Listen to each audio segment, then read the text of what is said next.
Hali gani ndugu mpenzi msikilizaji na mfuatiliaji wa Yoeli TV? Ni asubuhi nyingine, asubuhi ya Julai 24, 2026. Nikualike katika mwendelezo wa tafakari zetu za asubuhi. Leo tukiwa na mada inayosema maarifa yanahitaji matendo. Na somo letu au mada yetu imejengwa katika kitabu cha Ezra 7 fungu lile la 6, naye anasema Ezra alikuwa mwandishi mwepesi katika sheria ya Musa. Alikuwa ameitoa Bwana Mungu wa Israeli. Ezra 7:6. Zaidi ya miaka 2000 imepita tangu Ezra alipoelekeza moyo wake kuitafuta sheria ya Bwana na kuitenda.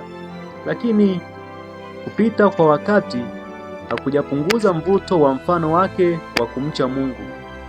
Katika karne zote, kumbukumbu ya maisha yake ya utakaso imewatia moyo wengi kwa dhamiri kuitafuta sheria ya Bwana na kuitenda. Makusudi ya Ezra yalikuwa ni ya juu na matakatifu. Katika yote aliyoyafanya, alikuwa akiongozwa na upendo mkuu kwa roho za watu. Huruma na upole aliodhihirisha kwa wale waliokuwa wamefanya dhambi, ama kwa makusudi au kwa kutokujua, vinapaswa kuwa somo la mfano kwa wote wanaotafuta kuleta matengenezo. Hakuna kitu kama vile kudhoofisha au kuimarisha sheria ya Yehova. Kama ambavyo imekuwa ndivyo ilivyo, siku zote imekuwa na siku zote itakuwa takatifu, ya haki na njema, kamilifu kwa yenyewe. Haiwezi kutenguliwa au kubadilishwa. Kuiheshimu au kuidharau ni maneno tu ya wanadamu. Wakristo wanapaswa kuwa wanajiandaa kwa kile ambacho karibuni kitaingia duniani kama mshangao mkuu, na maandalizi haya wanapaswa kuyafanya kwa kujifunza kwa bidii neno la Mungu na kujitahidi kuishi kulingana na kanuni zake.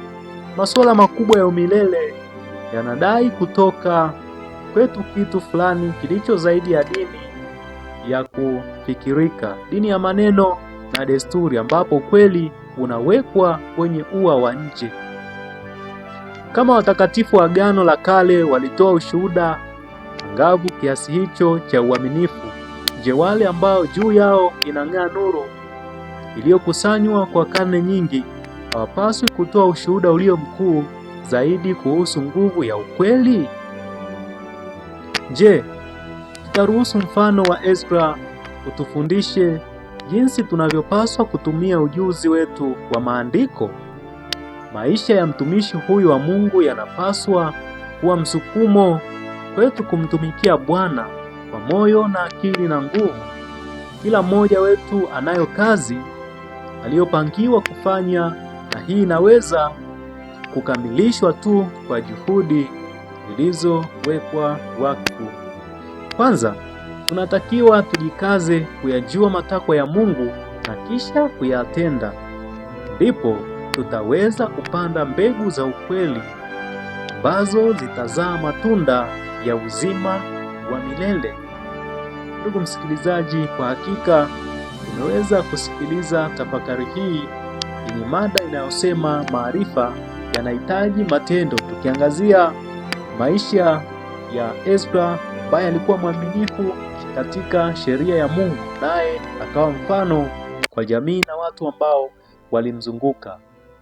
Tunapewa wito katika maisha yetu tuishi maisha ya uaminifu mbele za Mungu, na hapa tunaambia ya kwamba tunapaswa kupanda mbegu za ukweli ambazo zitazaa matunda ya uzima wa milele. Tuache dini ya maneno, tuache dini ya kutamka kile ambacho Mungu anataka tufanye.